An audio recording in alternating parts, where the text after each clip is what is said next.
5:17 on your Monday morning. Mostly clear skies. Temperatures right now in the upper 50s. Sunrise officially at 6:42 in Denver. Relative humidity at 60%. And we are picking up some moisture in spots here across Colorado to kick off the week.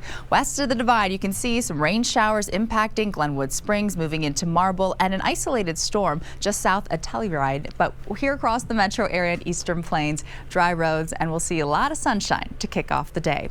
Low 50s to start. Boulder and Greeley. Upper 50s from the airport down to Castle Rock. Some 30s in the mountains, spots like Leadville in the low 30s this morning. So probably want that extra layer early on. It's 60 degrees out east in Burlington. A warm up though in store for today. Not quite as toasty as what we saw temperature wise over the weekend though. By 10 o'clock, mostly clear skies, 72, comfortable to start the week. Highs this afternoon in the low 80s, closer to our seasonal normals. Typically Denver sees a high right around 80 degrees this time in mid to late September. Upper 80s, low 90s though, still returning to the northeastern plains. Your high country planner, a better chance for seeing widely scattered thunderstorms and showers through the afternoon and early evening, especially over our central and southern mountains. Highs this afternoon, we're returning to the 90s down near Lamar, out east to Burlington. A little bit cooler in the mountains. Aspen only at 65, where we're in the 70s both Saturday and Sunday. Storm outlook for today. General storms and showers possible over the eastern half of the state. A risk of seeing some more heavy moisture over southwestern Colorado, and you can see that here on Futurecast. Impacting spots like Montrose, moving into Gunnison. Storms and showers likely through mid-morning and early afternoon.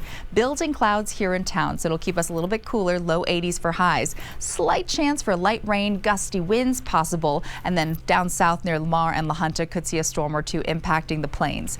Early tomorrow morning, more sunshine, mild to start our Tuesday. The wind shifting in from the south and a much better chance for seeing widespread precipitation from the mountains to the plains. So we do have a good chance for seeing storms impacting eastern Colorado and a better risk of even some severe storm activity, as you can see from our severe weather outlook for Tuesday. The northeastern plains could see pockets of heavy rain, very gusty winds associated with some of those cells for tomorrow. But as we look ahead at our 10-day forecast, temperature-wise near or just at normal for the next 7 to 10 days. You can see that cool down coming. Wednesday, low 80s will dry out across the state. Pleasant to wrap up the week. Fall officially begins on Sunday, and it'll feel like it, Jason. 70s expected this weekend. Woohoo! All right, fall.